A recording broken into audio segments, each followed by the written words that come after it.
Hello and welcome everybody. I'm gonna play a little bit of music in the background and we're gonna get copyrighted, but that's okay. It's okay to get copyrighted because we don't make any money. Yeah, it's alright. So, I just wanted to bring you all here, right? And thank you. Thank you for sticking around, right? And enjoying the ride with us all.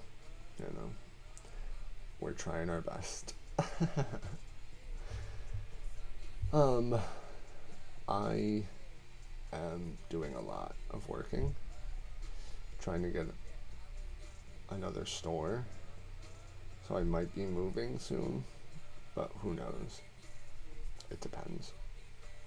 But we'll see. We'll see what happens right at the end of the day. Um, but this is mostly right. 200 subscriber special. Thank you. Thank God. We're all here. We're gonna keep chugging along. I've been trying to do it in like chunks or when I have the energy or time, right? Because it's a constructive process. I'll probably be doing this for like 10 more years at least. So I'm gonna do some comparison videos eventually, right? Um, I'm still reading the Bible, right, in my off time with my mother, and the Bible group that she does, which is good. Um, I've been painting a lot. That's the main thing, right? Is the paintings.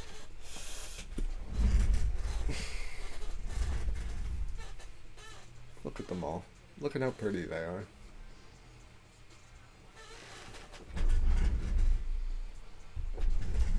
Um, I'm trying to figure out what being an artist is, right? Because it's more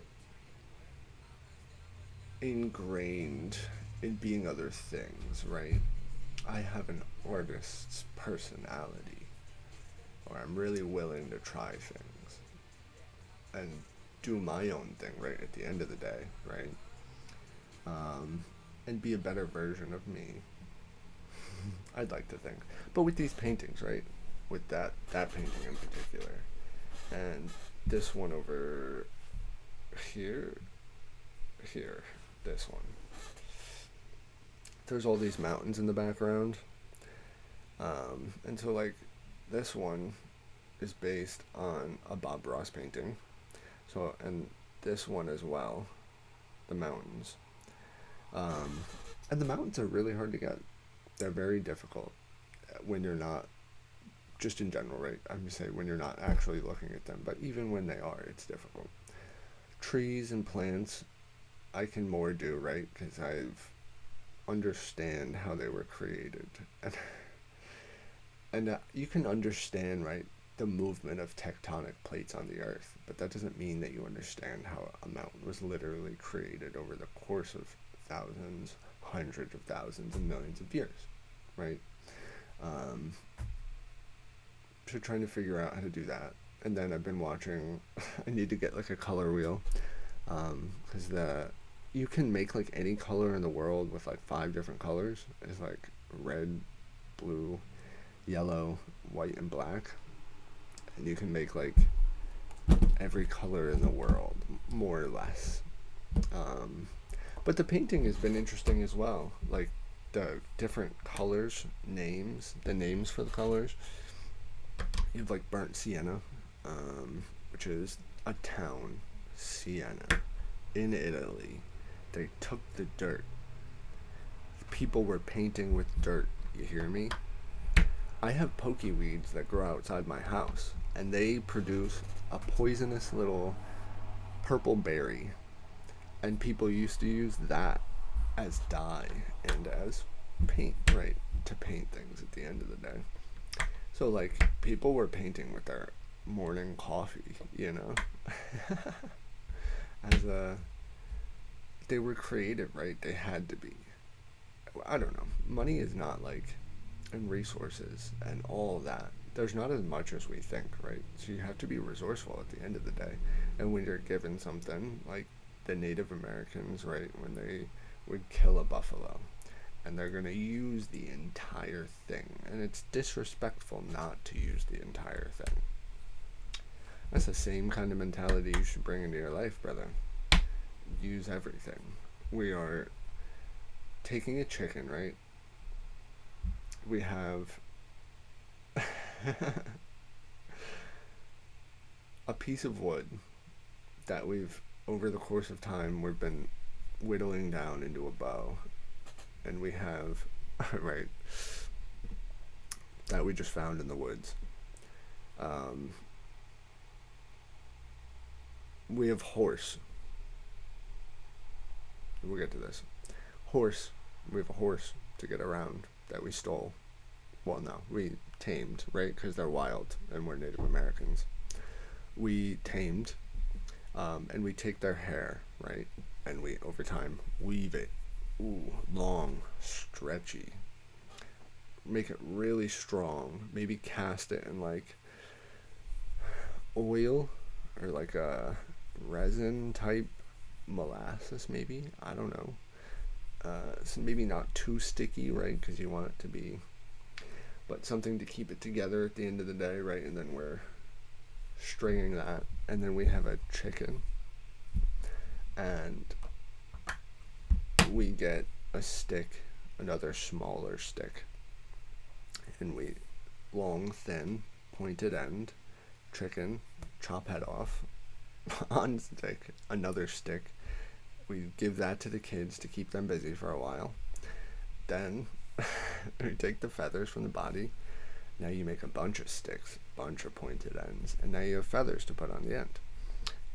Or if you're artistically inclined, you could use the feathers as little drawy things. Again, keep the kids busy. You know, they're going to be running around just like this headless chicken will be. So we're cutting up the chicken. Boom. We got dinner tonight. Perfect. Bones. You could make a little crossbow, but we're making stock for our soup for tonight's dinner. The bones, I guess, are going to be left out to dry, and they will be powdered down, and they will be used as paint for recording things. We've recorded history, yay! All that from a chicken, you know? But it's about who's doing it with it. So be creative, right? The artistic spirit to create where nothing once was. And then there's another thing. I'm gonna talk. This is gonna be a deep dive. I'm gonna bore you all with the ethicalities. I don't want to say ethnicities because that's not the word. The efficacy, how ethical something is, of farm raising, salmon, and shrimp. One, here's a hard pill to swallow. We don't have wild caught stuff because of you, and because of me, and because of corporations, and we probably ran out of like real wild caught stuff a while ago.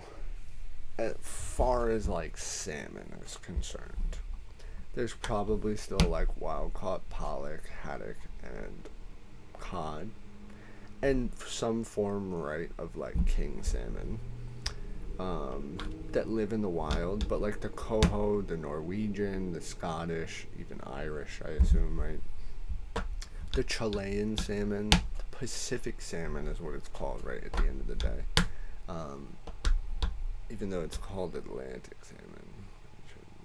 But it is, right, technically farm raised on the coast of Atlantica, of Chile, Argentina. Which, yeah, you can call it Atlantic, but who knows?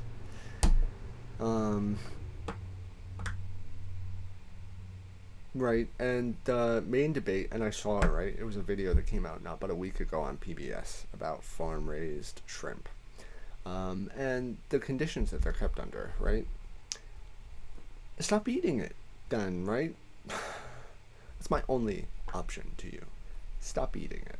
Otherwise, it tastes pretty good, and you're telling me it's going to be a little bit more filling. Yeah, of course it is, because of what you're feeding it. It's not eating, you know, its normal diet. It would be eating other dead things, right? At the end of the day, it's going to be living on its own ecosystem. Um, and, like, giving it feed is wild, but then, like, they'll talk about they don't want the fish and the shrimp to be eating its own shit. But, like, it's attached to the ocean, my guy. And those same farms are going into the ocean with the wild caught stuff. You know? You heard? I don't know exactly the filtration system of the ocean, but like it's the sea life, you know? That's who filters the ocean and the corals and all the ecosystem that lives on the bottom, like the bottom dwellers as well, right? We have bottom dweller fish, halibut, fluke, flounder, sole, stuff like that, right? That live on the bottom, and they just clean the bottom of the ocean, right? Because as things fall in or die up top, they float down onto the bottom, and somebody's got to clean it. But along with that, they probably eating shit. Damn right they are. But their bodies are filtering it out, right? Um, and then some people ask what that like wild caught flavor is. That's another animal's shit at the end of the day, right? That's where they live as well, right? You talk about it with trout and salmon, has a certain taste. Trout, more extreme, right? Because it lives its whole life in fresh water. The salt water and the diet thereof consisted by the saltwater living is going to be different, right? And it changes the taste of the fish. A piece of fresh haddock is salty, dude. Salty to the taste. Just by cooking it up and eating it. Right? Because you can taste the water that the fish has been through. You know? The mussels and that, like, that's the water that the fish is providing for its own cells to perform their own metabolic functions to survive. The exact same thing that your body is doing. And it's just doing the same. But I think as many people, right, when you think about your death, it's a problem that you can't really solve. Therefore, most people just choose to not look at it, right, at the end of the day, or ignore it to a certain extent. Minimize the effects of it, therefore live out your life, boom. This to the kind of same effect would be ignored, right, because I think it's an existential problem.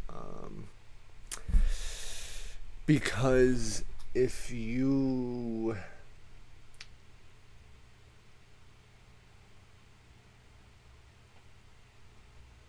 I think the American supermarket like complex, right? When Gorbachev, the Russian prime minister, after the USSR or the Soviet Union fell, came over to America. I forget what president kind of took him over. But he came over to the supermarket, right? And he went into the supermarket and he cried. Shed manly tears. Sorry, Mr. Gorbachev. Manly tears. Out of joy, right? For knowing that the people that lived around the supermarket had anything they could ever want in their entire life right here.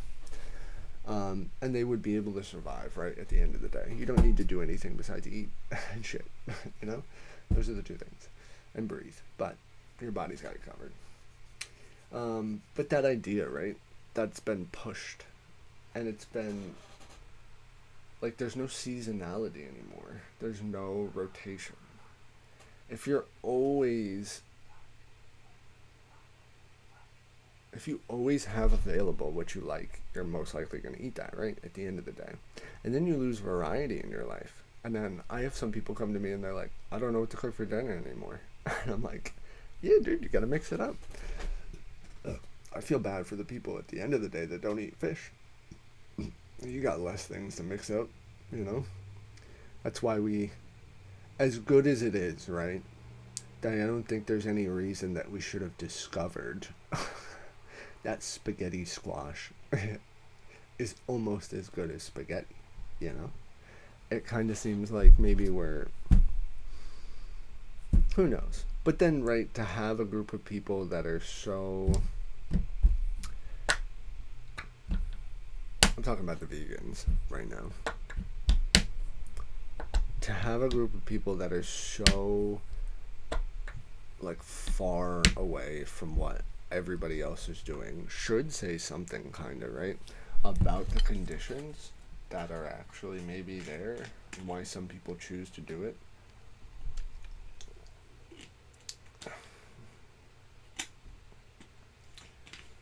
But I don't know. It's a choice at the end of the day.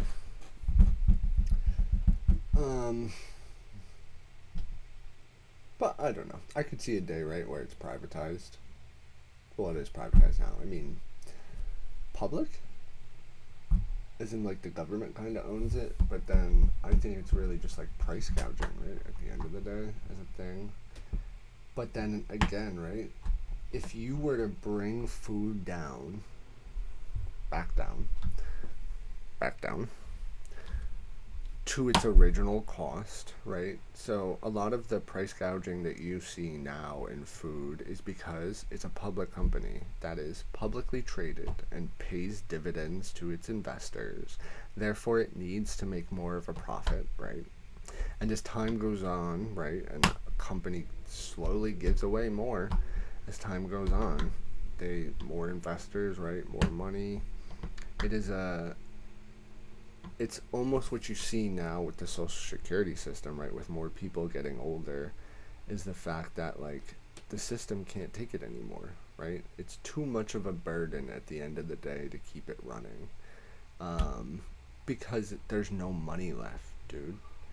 At the end of the day, right, that thing on PBS that was talking about farm-raised shrimp, the moral of that story at the end of the day was the fact that, like, the suppliers, the people who are actually growing this stuff, are having to feed it such cheap feed, because they need to get those prices down, because everybody along the process of getting it to the grocery store needs to make a profit, right? And most likely those are publicly traded companies with public investors that need returns on their investment, right?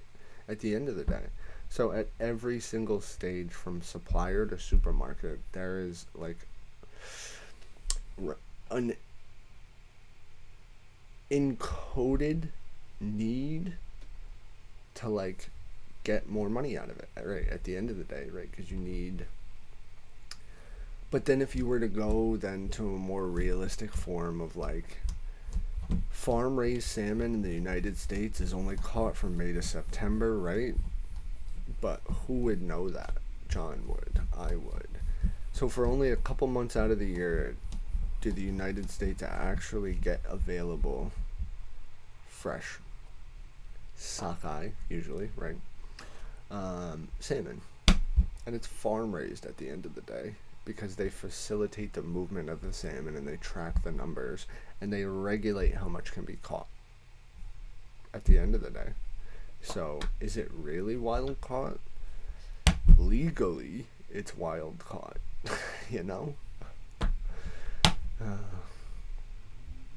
And mind you, tilapia, which was used as a, like, filtration fish in Indonesia at first, right? That's so smart. That's such a smart idea that you were able to come up with that idea. That, like, this is a fish that you can grow and it does two things and you can still eat it and it tastes alright. And if I told you how many animals in the animal kingdom ate their own shit, right? And how many people eat lobster? You know what tamale is? Do you know what you're eating? Does it really matter at the end of the day? I think God would say no. So it's part of the plan, brother. But make the best with it what you will. If you can, like, raise a chicken, or maybe your parents raise chickens and you don't have the ability to do that. Who knows? I know it's not available to everybody, but... So, I've been thinking a lot. A lot going on. Still getting divorced. Still a thing. Been trying to read.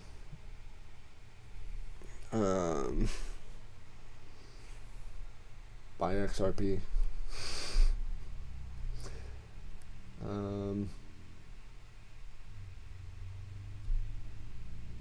We'll see. I'm doing a podcast later with my mother, and then I work later. So,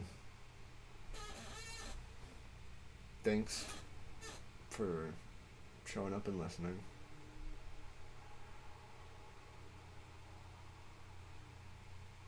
May his face shine upon you. My mother just read it last night. It was number 6.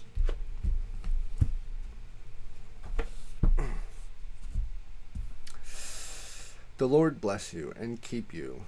The Lord make his face shine upon you and be gracious to you. The Lord lift up his countenance upon you and give you peace. That's what I say to you. That was Moses' blessing to the Israelites. But that's my blessing to you. Don't give that to other people, please. So, I'll be back. Don't worry. It's okay. I'll be back eventually.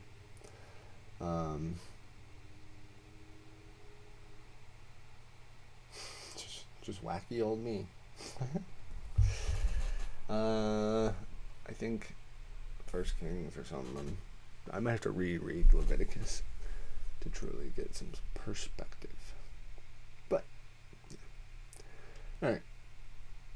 Stay peaceful. Stay golden.